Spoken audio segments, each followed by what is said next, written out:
ஆண்டது போதும், தமிழ்நாட்டை நாசப்படுத்தியது போதும். எங்க பார்த்தாலும் இளைஞர்கள் எல்லாம் குடிச்சுக்கிட்டு போதை பொருட்கள், போதை பழக்கம் தெரு தெருவா வத்துட்டு இருக்கிறான், வீதி வீதியா வத்துட்டு இருக்கிறான், கல்லூரி வாசல், பள்ளிக்கூட வாசல்.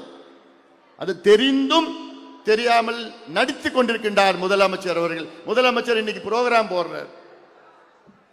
காலையோட பேசின போறாரா, ஏமா என்னம்மா மகிழ்ச்சியா இருக்கிறீங்களாமான்னு கேட்கிறாராம். வார்த்தை ஏன் உங்களை வந்து கேட்கறது, கேட்டா சொல்ல போறீங்க. மகிழ்ச்சியா இருக்காங்களாம் தமிழ்நாட்டு மக்கள். அப்படியா? நீங்க ரோட்ல போங்க, மார்க்கெட், திருப்பத்தூர் மார்க்கெட்டு போங்க, யாராவது ஒருத்தர் சும்மா யாராவது போயிட்டு எங்க இந்த ஆட்சி எப்படி செய்யறாங்கன்னு வாயில கெட்ட வார்த்தையில பேசிட்டு போறான், திட்டிட்டு போறான். அதுதான் உண்மை, இதுதான் உண்மை. ஆட்சியா நடக்குதுயா, ஆட்சியா நடக்குது. ஆட்சின்னு எதுவுமே கிடையாதுயா, நிர்வாகம் எதுவுமே கிடையாதுயா, சட்டம் ஒழுங்குன்னு எதுவுமே கிடையாது. எங்க பார்த்தாலும் லஞ்சம், ஊழல், விவசாயிகள் அப்படியே கோபத்தில் ஆத்திரத்தில் இருக்கிறாங்க. எல்லாத்துக்கும் மேல பெண்கள் இன்னைக்கு அப்படியே கோபத்தில் இருக்கின்றார்கள். அதற்கு மேல இளைஞர்கள் ஆத்திரத்தும் கோபத்தில் இருக்கின்றார்கள். ஏன்? இந்த சமூக நீதிக்கு எதிரான ஆட்சி, ஊழல் ஆட்சி, இளைஞர்களுக்கு எதிரான ஆட்சி, விவசாயிகளுக்கு எதிரான ஆட்சி, இதை அகற்ற வேண்டும், அகற்ற வேண்டும் என்ற முடிவோடு தமிழ்நாட்டில் அத்துணை இளைஞர்களும் இருக்கின்றார்கள். இன்னைக்கு பார்த்தா கல்லணையில போயிட்டு அங்க தண்ணியை திறந்து விடுறாராம். அது திமுக காரங்க கொண்டாடுறாங்க. முதலாக அவங்க சொல்லது பார்த்தா உலகத்திலேயே முதல் முறையாக ஒரு முதலமைச்சர் கல்லணையிலிருந்து தண்ணீரை திறந்து விட்டார். ஏயா இந்த வேலை முதலமைச்சர் வேலையாது? இது அங்க வேலை செய்யற அங்க வாட்டர் போர்டு உடைய எக்ஸிகியூட்டிவ் ஆபிசருடைய வேலை அது. எக்ஸிகியூட்டிவ் ஆபிசர் வந்து அவர் தான் தண்ணி திறந்து விடணும், அவர் தான் வேலை அது. முதலமைச்சர் அப்படியே திறந்துட்டார்.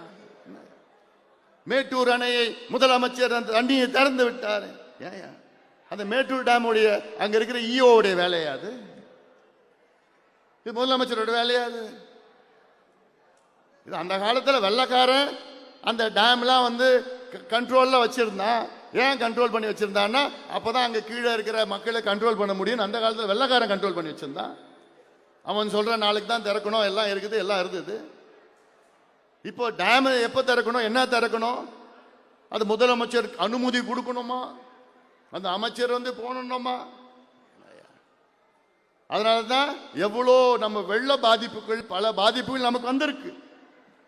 கடந்த காலம் அனுபவம்லாம் நமக்கு இருக்கு. அவங்கவுங்க வேலையை அவங்கவுங்க பார்க்கணும், அவ்வளவுதான்.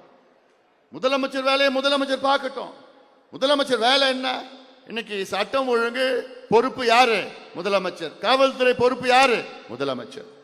சட்டம் ஒழுங்கு தமிழ்நாட்டில் நிலையா இருக்கா? இருக்குதா? முதல்ல நம்ம கட்சிக்காரர் சக்கரவர்த்தி வழக்கறிஞர்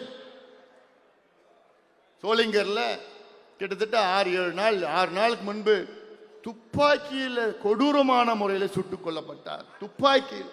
இந்த மாதிரி கலாச்சாரத்தை பாருங்க, எங்க இருக்கு இந்த கலாச்சாரம்? தமிழ்நாட்டு கலாச்சாரம். வட இந்தியாவில தான் இதை நம்ம கேள்விப்பட்டோம். இங்க பார்த்தா பைக்ல போயிட்டு பின்னாடி பைக்லயே இன்னொருத்தர் 2 பேர் போட்டு திட்டமிட்டு துப்பாக்கியில சுடுறாங்கன்னா எவ்வளவு மோசமான ஒரு கலாச்சாரம். இதற்கு யார் பொறுப்புனா தமிழ்நாட்டின் முதலமைச்சர் ஸ்டாலின் அவர்கள் தான் பொறுப்பு.